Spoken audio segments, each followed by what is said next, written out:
Hello, my wandering souls. Have you ever felt a pull towards something you couldn't explain? A sorrow that wasn't entirely your own, or a recurring pattern in your life that felt ancient? For years, a strange, phantom weight settled on my chest whenever a storm rolled in. Not fear, exactly, more like a profound, echoing responsibility. It was this persistent, intangible feeling that finally led me to seek a deeper understanding, to knock on the door of the Akashic Records. I didn't know what to expect. I'd heard the records described as a library of souls, an energetic imprint of all that ever was, is, and could be. My own journey to access them wasn't through a grand ritual, but a series of deepening meditations. I sought a quiet space, both physically and within myself, asking for clarity, for understanding of this strange, stormy sorrow. And then, one evening, as the rain lashed against my window panes, a sound that usually amplified that strange weight, something shifted. It wasn't a voice, not at first. It was a feeling, a scent of salt and old wood, the biting chill of a sea wind.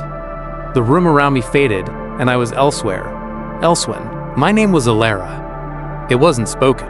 I just knew it, as surely as I knew the rough texture of the wool shawl around my shoulders. I was young, perhaps barely 20, and I was the keeper of a lighthouse on a wild, unforgiving coast.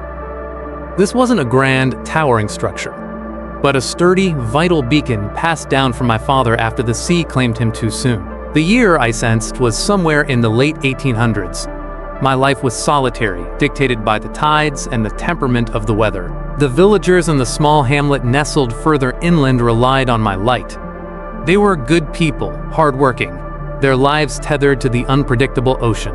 I felt a fierce protectiveness towards them, towards the flickering flames of their fishing boats that I'd watched navigate the treacherous waters. Then came the storm.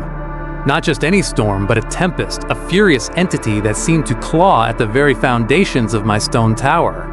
The wind howled like a banshee, and the rain was a solid sheet, blurring the world into a chaotic gray. My lamp, my precious light, was old. Its mechanism, already strained, began to falter under the storm's relentless assault.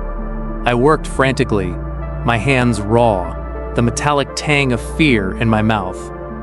And in a brief, horrifying lull, through a momentary parting of the storm clouds, I saw them. Two ships. One, a small fishing trawler I recognized, young Thomas and his father from the village. They were dangerously close to the hidden reefs. The other, further out, much larger, a merchant vessel, its silhouette ghostly against the bruised sky, clearly struggling and perilously off course. My failing lamp. I knew, with a chilling certainty, I could only reliably guide one, focus the beam, give all its weakened strength to one path. The choice was a razor's edge. The merchant ship carried more souls, anonymous faces lost to the storm. The fishing boat carried my neighbors, my kin, the heart of my small world. My father's voice echoed in my memory, "Protect our own, Elara, always." In that desperate moment, fueled by a love for my community and the haunting echo of duty, I made my decision. I angled the reflector, focusing every last lumen I could muster towards the fishing boat, guiding it, painstakingly, through the narrow, safer channel. Thomas and his father made it back. The village rejoiced, hailing me as a hero. But they never knew about the other ship. No one did. I never spoke of it. The wreckage, if any, would have washed up miles away, or been claimed by the deep. But I knew. I saw its lights vanish. I carried the weight of those lost souls, the silent scream of the choice I had made, for the rest of my days.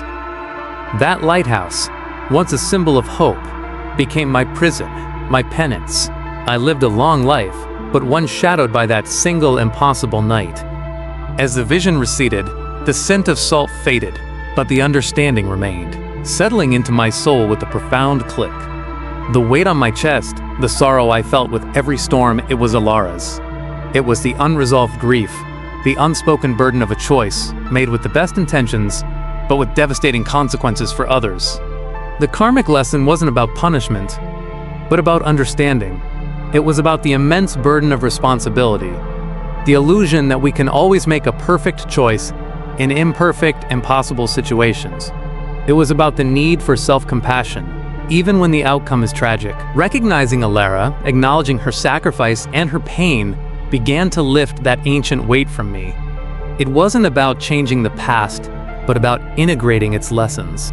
That life taught me about the profound interconnectedness of our decisions, the courage it takes to act when all options are fraught, and the deep, deep human need for forgiveness, especially towards oneself. The storms in my present life still come, but now, I meet them not with that inexplicable sorrow, but with a quiet understanding, a deeper empathy for the unseen burdens we all might carry. Perhaps we are all lighthouses in our own way, making choices with the light we have. In the storms we face, the echoes of our past selves, our other lives, aren't chains to bind us, but whispers of wisdom, guiding us towards greater compassion, understanding, and ultimately, towards healing the fragmented parts of our whole, wandering soul. Thank you, my wandering souls, for journeying with me through this echo of the past. If Elara's story, or the journey into the Akashic Records, resonated with you or brought a little light to your own path, please do give this video a like. And if you wish to continue exploring these realms of spiritual discovery and personal growth with us, consider subscribing to Wandering Souls so you don't miss our future narratives. We all know someone who might find solace or inspiration in these kinds of stories. Feel free to share this video with them if you feel called to. Now, I'd love to hear from you in the comments below. Have you ever felt an inexplicable connection to a certain time period, place, or a recurring emotion that felt like it belonged to someone else? Perhaps an echo from a past life. Share your thoughts and experiences. This is a space for us all to learn and grow together. May your own inner light guide you, and may you always find the courage to explore the depths of your beautiful, wandering soul. Peace be with you.